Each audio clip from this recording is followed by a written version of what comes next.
My name is Helena. I'm 48 years old. I remember the first time I heard his voice. Deep, confident, calm. It wasn't my husband's voice. It was someone else. And that was the beginning of everything. I worked for the same finance company for over 10 years, a place filled with spreadsheets, meetings, and people chasing numbers more than meaning. My marriage with Paolo had become routine. He was a good man, stable, loyal, quiet.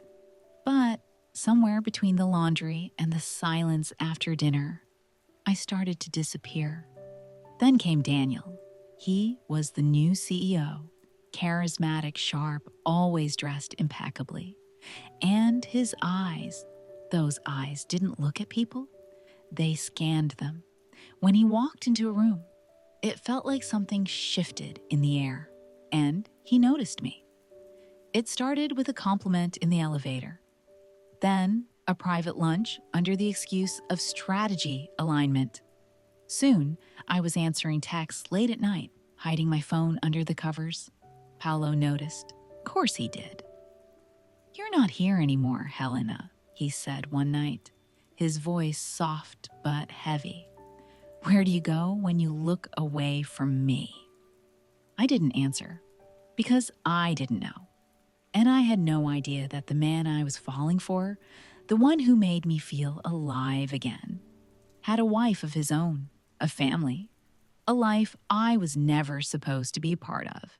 Now everything was unraveling, and I had to decide, would I bury the truth or face the fire I had started?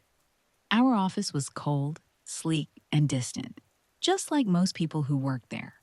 Success was measured in stock charts and performance bonuses. No one talked about their personal lives, not really. But Daniel, he knew how to listen, or at least pretend he did. He came from luxury, private schools, foreign banks, the kind of man who never checked his bank balance because it ever mattered.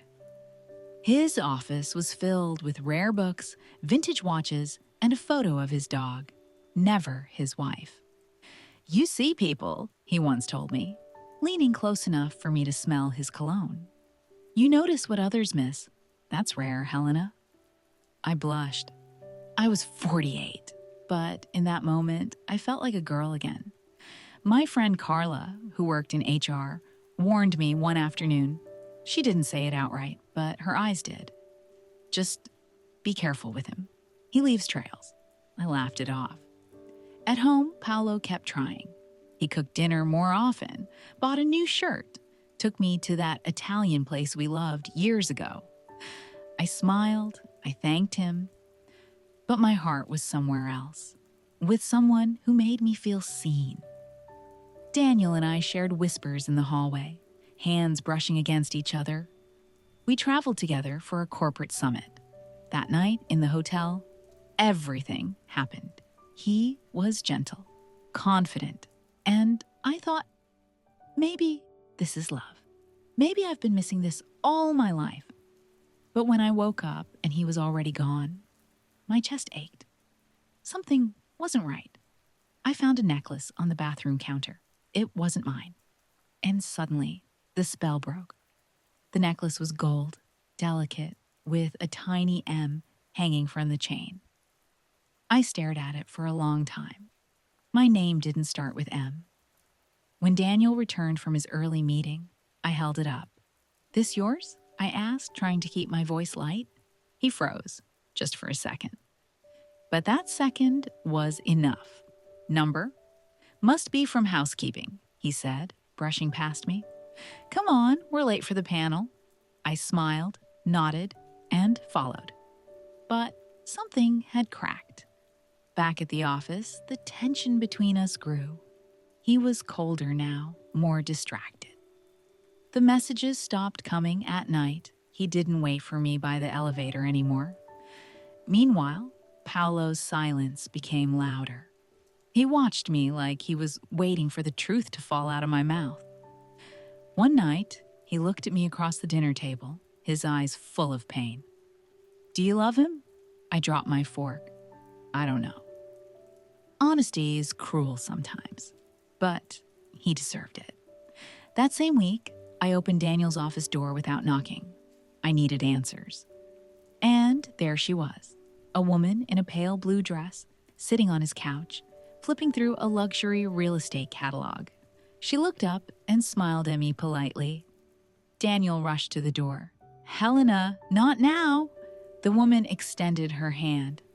"I'm Mariana, Daniel's wife. You must be his assistant?" I couldn't breathe. She wore the same necklace. The room spun. I mumbled something and walked away, feeling like I was drowning. Everything I thought was special had been a lie.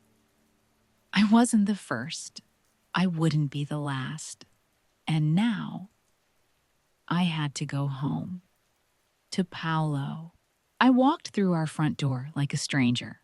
Paolo was on the couch, watching a documentary with the volume low.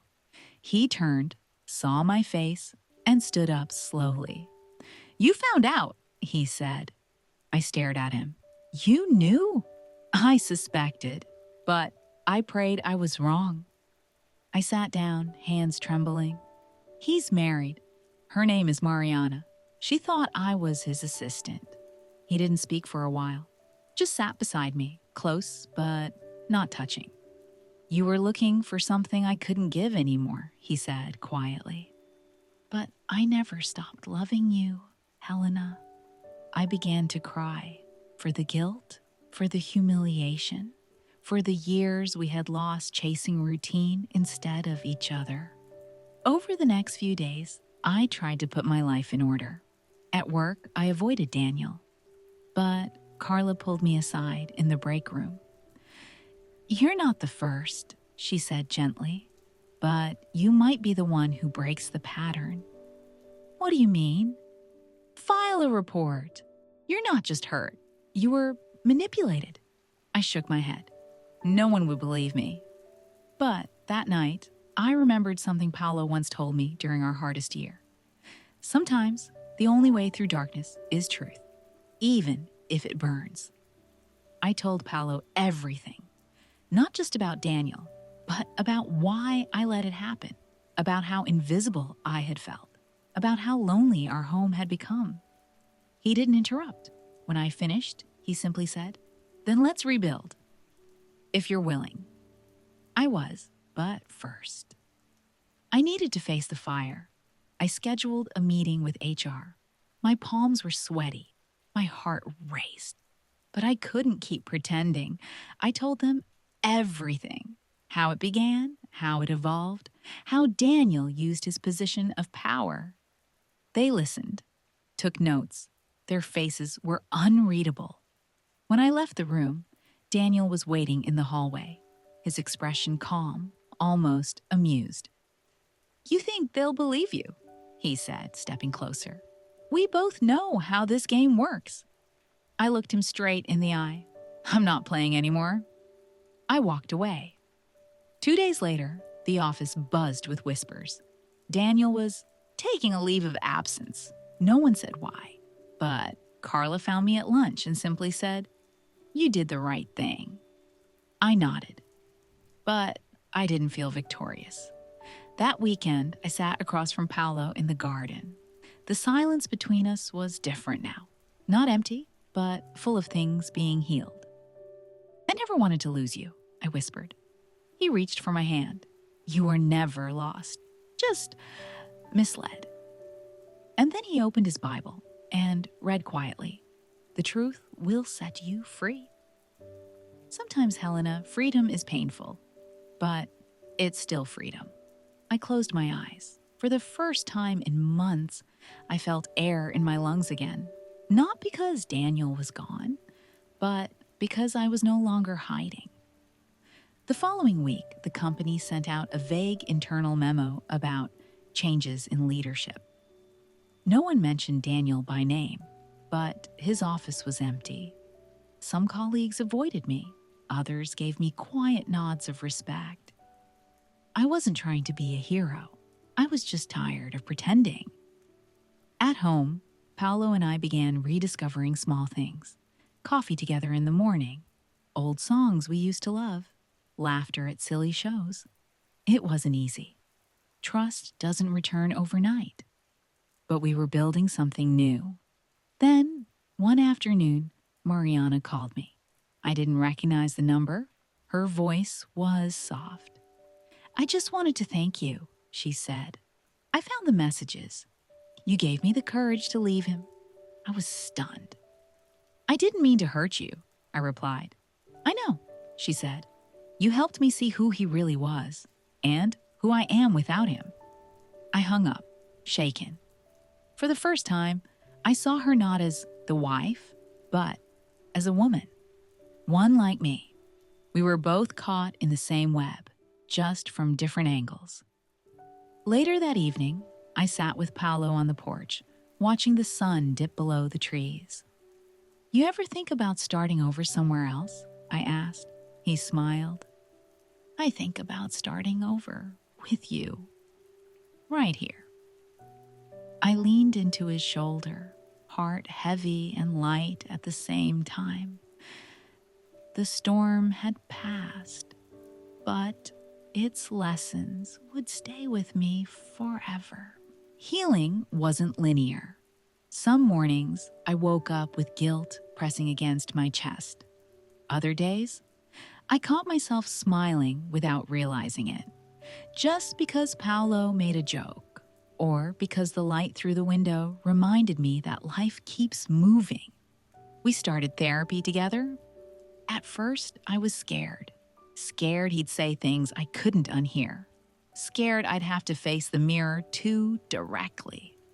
But Paolo was patient. He told the therapist, "I don't want to punish her. I want to understand her, and I want her to understand me." Those words broke something inside me and mended something else. At work, I was transferred to a new department. Less glamour, more numbers. But I didn't mind. I started mentoring younger employees, especially women. I taught them to recognize red flags, to trust their intuition, to speak up when silence becomes dangerous. One day, Carla hugged me in the hallway. "You made this place safer," she said. It hit me then how one decision, painful as it was, could ripple into other lives. At home, Paolo and I found new routines. We cooked together. We started walking in the evenings. We even opened a small investment account together. "Just a little dream, something ours," he said. "Let's plant seeds, not just for money, but for meaning."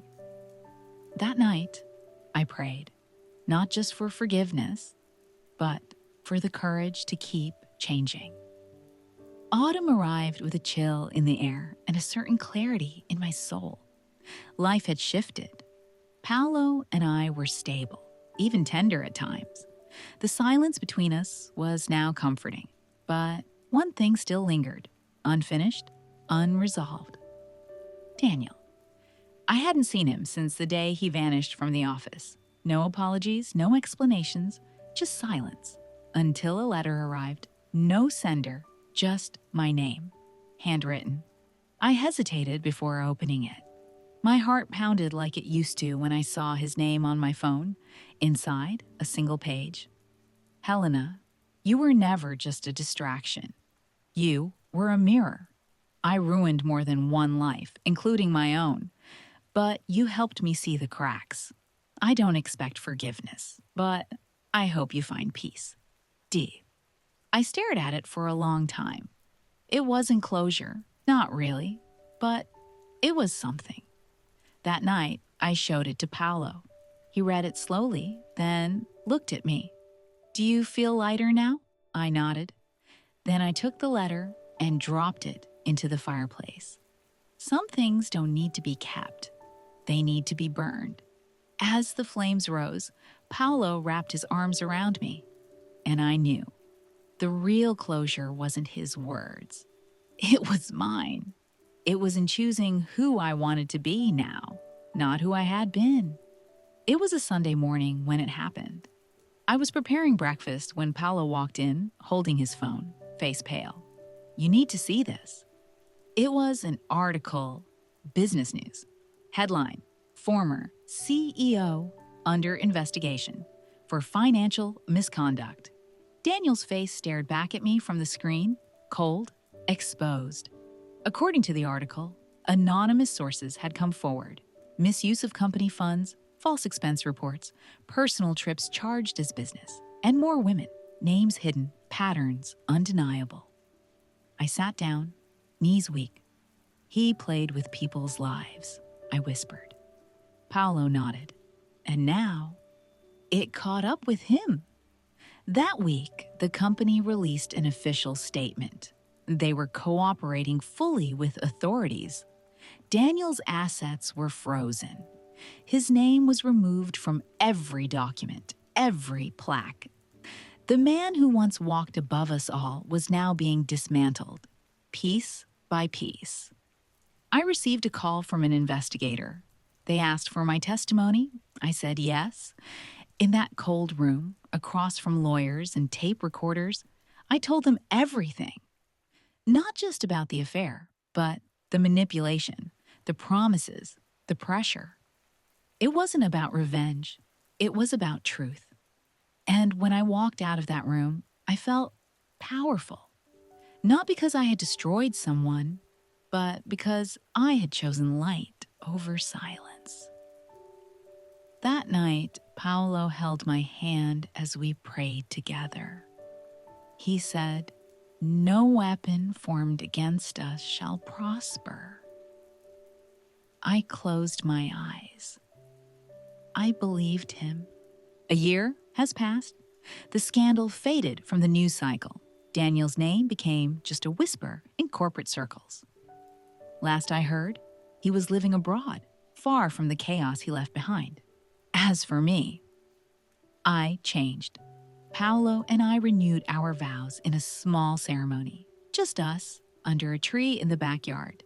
No guests, no music, just honesty and tears and a love that survived fire. I wear my ring differently now, not as a symbol of perfection, but of perseverance. I mentor women through a nonprofit now, helping them navigate toxic workplaces, emotional manipulation, and self-worth. I tell them my story, not with shame, but with strength. Don't let your mistake define you, I say. Let your next choice do that. Sometimes, I still dream of Daniel, but not the man I thought I loved, the real one, the one who taught me the price of silence and the power of truth. One evening, sitting with Paolo, I asked him, "Why did you stay?" He looked at me, eyes soft, because love, real love, isn't about never falling. It's about choosing to stand up together, again and again. And I remembered a verse he once read to me. Love bears all things, believes all things, hopes all things, endures all things. Love never fails. It was true, even after everything. So, to anyone listening, if you've made a mistake, if you're standing in the ashes of what once was, hear me. You are not lost. You are learning. And light can find you, even in the darkest rooms.